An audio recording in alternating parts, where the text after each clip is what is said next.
Hi, Trina Wright with day 32 of 365 days of realization.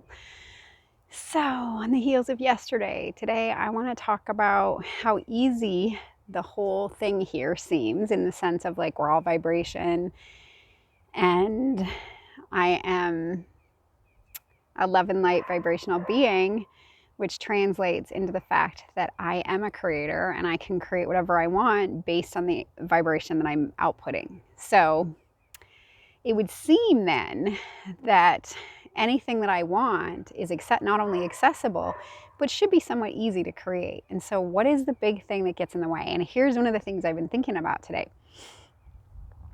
We don't believe it. So, here we go again with the beliefs. So, I am an unlimited being. I can create anything I want. Everything around me is created by me, and it's just energy. And so, when I think forward to creating money or creating the resources to have a trip or creating an epic business or I already created my relationship, but a shift in something, there's something that I want, then it should be easy, because just the wanting of it is enough. And then just trust the process of the law of attraction to line everything up and just be in the flow of it and go with it. But the thing that gets in the way is my belief. So clearly, most of the time, we allow ourselves, me and everyone else included, to go to the side where I argue for my limitations, where I see the things that are not a match to the idea that I'm an unlimited epic being. I look back over my experience and I think, well, geez, I wanted that thing and that thing and that thing, and none of those things manifested. Or I think that I am really confident, but when I go out in the world, that's not the feedback I get. And so I then say, I don't think it's enough to just believe that I'm an infinite being. And it's true, it isn't enough. If your extension of source, I'm going to call it that, which is the same thing as your character, but if the extension of source, what your flowing source through the body, has picked up those ideas and those what now appear as beliefs that are opposite to the truth of who you are, then your belief won't allow those things to be manifested. And if we don't acknowledge that, then we sort of feel like we're banging our head against a wall, because we're, putting out the desire, putting out the energy, feeling like we've got this, and then constantly noticing, which is also one of those things, noticing that nothing's shifting. So the noticing is a whole nother thing, which I'll get to in a minute. But the key point with that belief thing is, what if we can engage in a process where every time we wanted something, instead of like we started down the path of like, okay, so I'm going to leave my 9-to-5 job. This is just an example. And I'm going to start this epic business of my own. I've seen a whole bunch of other people do it, had success, had failure. But in the past, I've never really thought of myself as much of an entrepreneur. I've kind of always liked the idea that I just go to a job and get my paycheck and come home. But here I am stepping into this new thing. So I step into it. I start following all the things. I take a bunch of courses, and yet the success is not mine. And I wonder why. And so part of the wondering why is because you didn't examine what you were bringing to it, because you take yourself with you. So what is the notions and the ideas that you're vibrating and that you have about this shift and change, this thing that you want in your life? It could be as simple as I have to work really, really, really hard to be successful, or some such thing as that. And the really, really hard work doesn't feel in alignment for you and doesn't feel joyful. So then you tend to not do it. So having access to that belief and then being able to match it up. So do you think that infinite source energy would believe that that's true, that you have to work really, really, really hard to be successful? I think not. So what if you were able to filter it through that every single time, like stand in that undeniable certainty that you are infinite, that you are an epic creator, that everything you see is your creation, that everything is a potentiality, that you can create anything you want, that you are vibrating it and it is being reflected back, and that this is easy and simple, and that's all there is to it. And so if you could stand in that, then you do become like invincible. Nothing can come to you that you didn't ask for. So when it comes, then the work is, so what did I do that invited this in?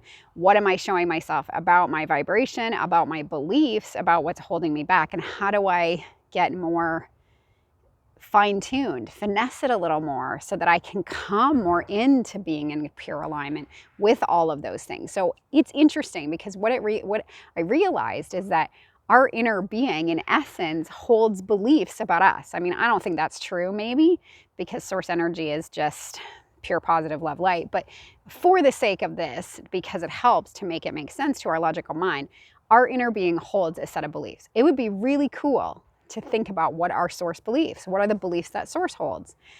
You're infinite, you're unlimited, anything is possible. As soon as you desire it, it is becoming. All you have to do is be easy about it. Follow what feels good. Let your emotional guidance system lead you. Stand in the certainty of it, in the knowing of it.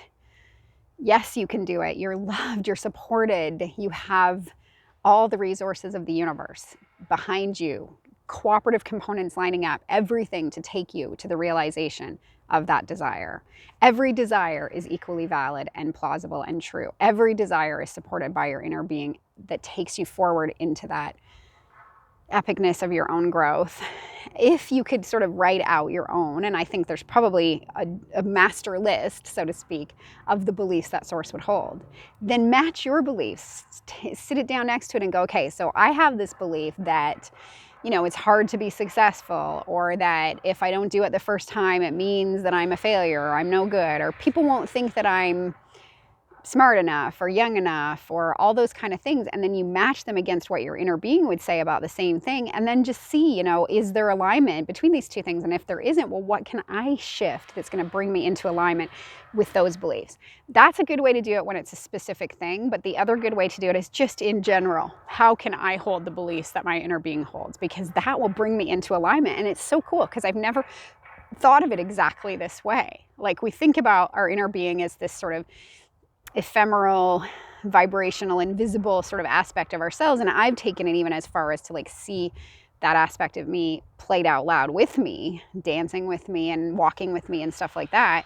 But what about the idea of really tuning into the whole essence of who they are, tapping into the beliefs and the way they see their world, like breaking it down so that we can then come into alignment with that. So I'm going to play with that and practice it. I invite you to do the same. It'd be really fun to see if we could come up with sort of a master list of source beliefs, even though I'm not sure source has beliefs, but let's just do this for fun. And the last thing I'm going to touch on just briefly is when we keep score, when we're watching, looking for, I'm hoping you can't hear that noise, but you might be able to. And if you can, I apologize. But when we're keeping score and looking at whether the thing we want has come, then it slows it all down. And we all know this. Every single one of us know this. My inner being sees it. I see it. You see it.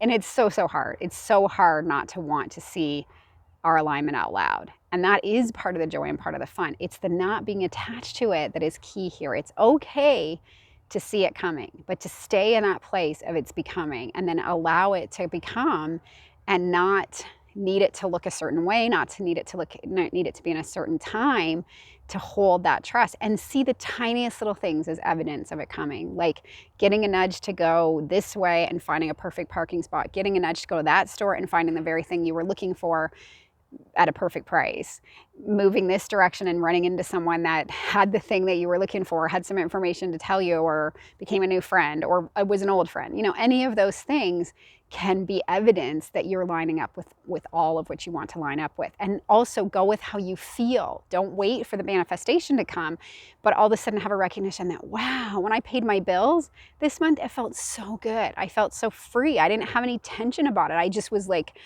okay, that's easy. And I appreciate all the things that were paid for with all of that money, like the beautiful electricity that I have, that I just flip a switch and it's on, and the water that runs when I turn on the tap, and the computer that links me to this whole world of like-minded people that I now have access to.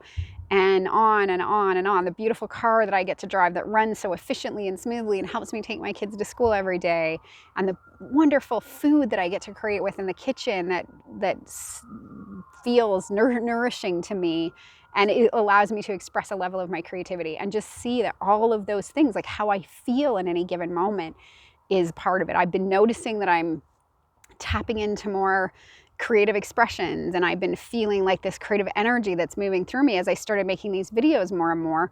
That's evidence of something. I don't have to know what it is, but I feel like things have shifted even without being able to name it. So look for the small indications that things are moving, and don't have to wait for the big one, and make it all about the feeling. So I think that's great. And let's go play with all of those things. It really is an incremental journey. And part of it is we've been masked and mirrored and played so long into the side that caused us to forget that we're that infinite being. So now that we're coming into that remembering that we want to be fully remembered in that, now is where the work comes in. It's like you can't just expect to just like it to just switch just like that. I mean, the realization, the recognition, the conviction, the knowing helps. Definitely the experience of playing and dancing and being with your inner being both in and out of meditation helps. But also give yourself the space to recognize that I need to be conscious about this. I need to be present about it. I need to be in every single moment saying, is this moving me towards my inner being or away from my inner being? Is this the way she would see the world or not? And use that technique and tool to help you get more grounded so that your set vibrational point rises and gets closer and closer to that of your true self so that more and more of the fullness of who you are can flow. So I'm excited about that. I hope you are too, and I will see you tomorrow. Bye.